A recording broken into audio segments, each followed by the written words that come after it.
কিছু কথা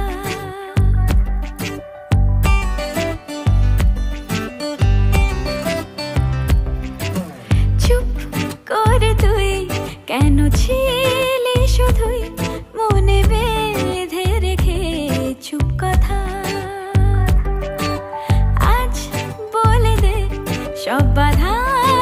good evening বন্ধুরা, কেমন আছো তোমরা সবাই? আশা করছি সবাই ভালো আছো আর আমিও ভালো আছি। চলে এসেছি আবার একটা নতুন ব্লগ নিয়ে। আশা করছি আজকের ব্লগটি তোমাদের অনেক অনেক ভালো লাগবে। তো বন্ধুরা দেখো, আমি সন্ধ্যাবেলায় রান্নাঘরে চলে এসেছি। তো সকালবেলায় রান্না যা করার করি, তো সন্ধ্যাবেলায় চলে এসেছি আজকে স্পেশাল রান্না করতে। এখন আমি স্ট্রবেরিগুলো কাটাকাটি করে নিচ্ছি, কেননা স্ট্রবেরি দিয়ে আজকে একটা স্পেশাল চাটনি বানাবো। কেননা আজকের দিনটা হচ্ছে খুবই স্পেশাল। তো আজকের দিনটা ছিল 17ই জানুয়ারি, দোসরা মাঘ। তো আমার বিয়ে হয়েছিল 16ই জানুয়ারি, দোসরা মাঘ। কিন্তু এবছরে পড়েছে দোসরা মাঘটা 17ই জানুয়ারি।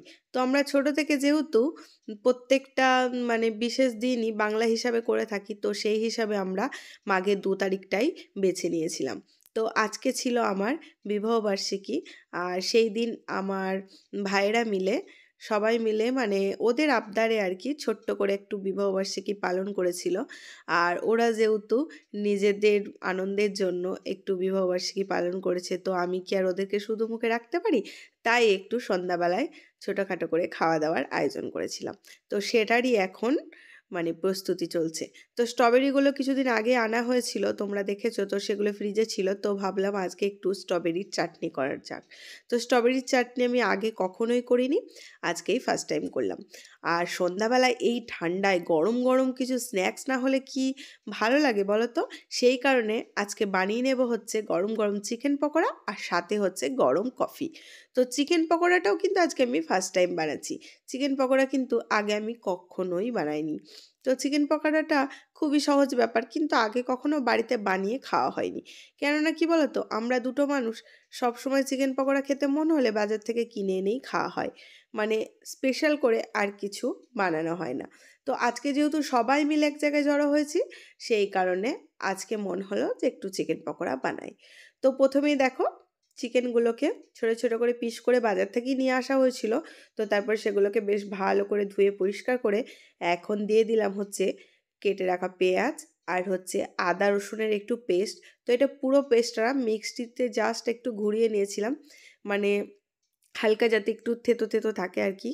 তো সেটা একটা আদা রসুনের পেস্ট একটু দিয়ে দিলাম, আর সাথে দিলাম হচ্ছে জিরে গুঁড়ো আর হলুদ গুঁড়ো। এটা অবশ্যই আমি ইউটিউবে রেসিপিটা দেখে নিয়েছি। আর এখন দিয়ে দিলাম হচ্ছে লবণ। তো এটাকে বেশ ভালো করে এখন মাখিয়ে নেব। এর সাথে একটুখানি সাদা তেল আর গোলমরিচ গুঁড়োও দিয়ে দেবো। তো বেশ ভালো করে এখন একটুখানি মাখিয়ে নেব। আর যেহেতু চিকেন পকোড়াটা ম্যারিনেট করে অনেক টাইম রাখতে হয়, তো সেই কারণেই কিন্তু আগে আর বানিয়ে রাখা হয়নি কখনোই। তো আজকে যেহেতু সময় পেয়েছি, তো আজকেই এর সদ্ব্যবহার করে ফেলছি।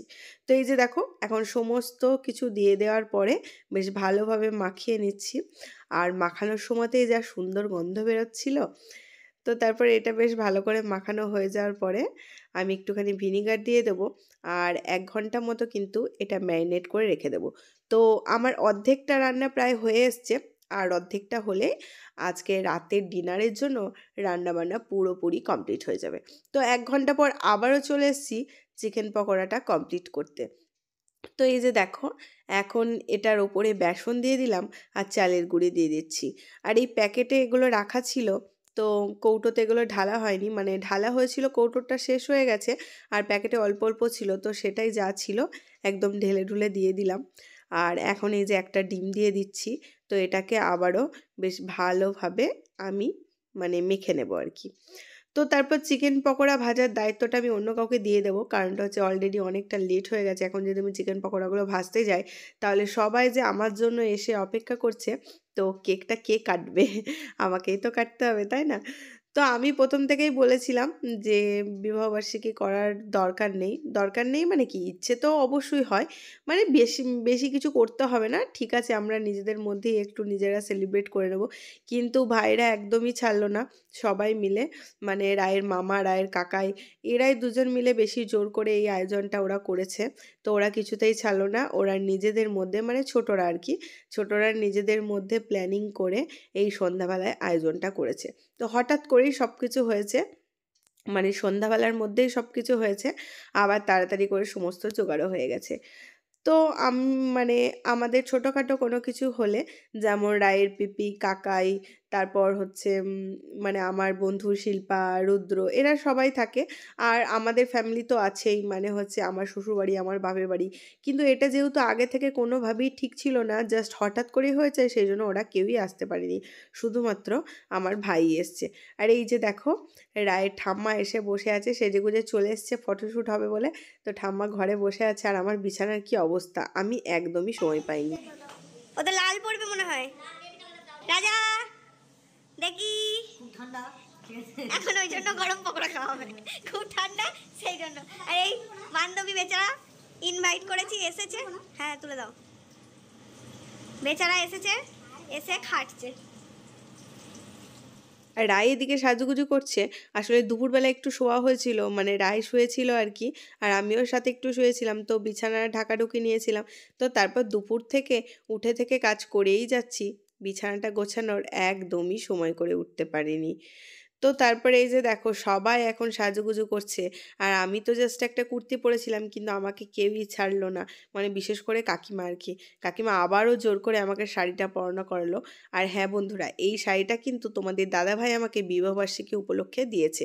তো কিছুদিন আগেই দিয়েছিল, আমার তোমাদের দেখানো হয়নি। আর শাড়িটার ব্লাউজ কাটাতে দিয়েছিলাম, কিন্তু ব্লাউজটা আমার এখনও নিয়ে আসা হয়নি, মানে কোনো রকম কোনো প্ল্যানিং ছিল না যে ব্লাউজটা পরবো, সেই হিসাবে আর কি ব্লাউজটা আনা হয়নি।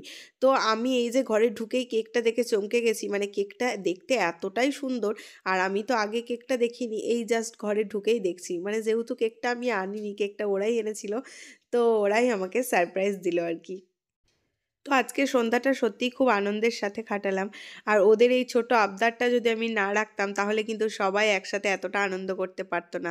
তো তারপর এই যে কেকটা কাটবো, আর এখন এই যে এটা জ্বালতে গিয়ে দেখো হঠাৎ করে মানে বারুদটা উঠে গেল, তো এটা আর জ্বলবে না মনে হয়, ওইটুকুই লাগানো ছিল।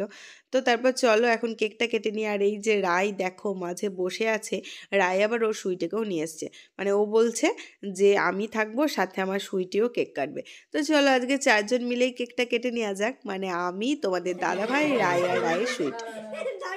Happy marriage ceremony. হাততালি কই? কেউ তো কিছুই বলবে না। কাকু বললো হ্যাপি বার্থডে, সবার বসে থাকে, এটা বললো বলতে বড়রা বলছে বলে ছোটরা চুপ করে আছে। কাকু বললো বলে চুপ করে গেল। দাদা খাদা বলি বাবা বাবা তুই নাও নাও না না তো পুতুলকে খাই দাও। তো সুই থেকে খাও, তো সুই থেকে খাও নাকি? যাই না, তুমি যা দিলাম ধরে আছে। দেখা অসুবিধা গেছে না না, কোয়ালিটি ভালো আছে কিন্তু যাবে। না আমি সবাইকে খাওয়াই না কেন দাদা একটা দাও, রুদ্রকে একটা দে, তুই একটা দাও, রুদ্রকে দাও, একটা রুদ্রকে দাও, এটা রুদ্রকে তুলে দাও। অফ করে দিচ্ছে। বড় হাতে ধরো, নাও হাতে ধরো, ভালো করে পড়ে যাবে হাত পা, হাতটা পা, সব জিনিস খাওয়া যায়, কিন্তু এমনি কেকগুলো ওইটা নাও রুদ্র, ওইটা বাঁ হাতে নে, তুমি নিয়ে নাও, ও ফেলবে ও ফেলবে, দিয়ে তুমি নিয়ে নাও, তুই নে। বাবা রায় দেখা দেখিনি, ওটা দিলাম পুরো তুলে তুলে খাচ্ছে। চকলেটটা দাদা খাও একটু, এইটুকু কি হবে? দাদা খাও একটু। এইটুকু আমার কি হবে? আমার দাঁতটা আমি লাগিয়ে দিল, দাদা কি যাও, ওইখানে যাও না, ওইখানে যাও না, যাও না। দাঁতটা আমি লাগিয়ে দিল। তাহলে গোটাটা ধরবো বৌদির মুখে।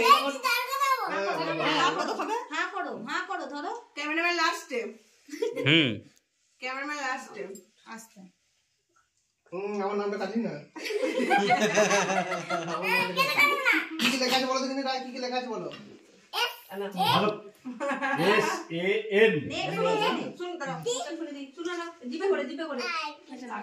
আমাকে দিয়ে দাও, তুমি অন্য বি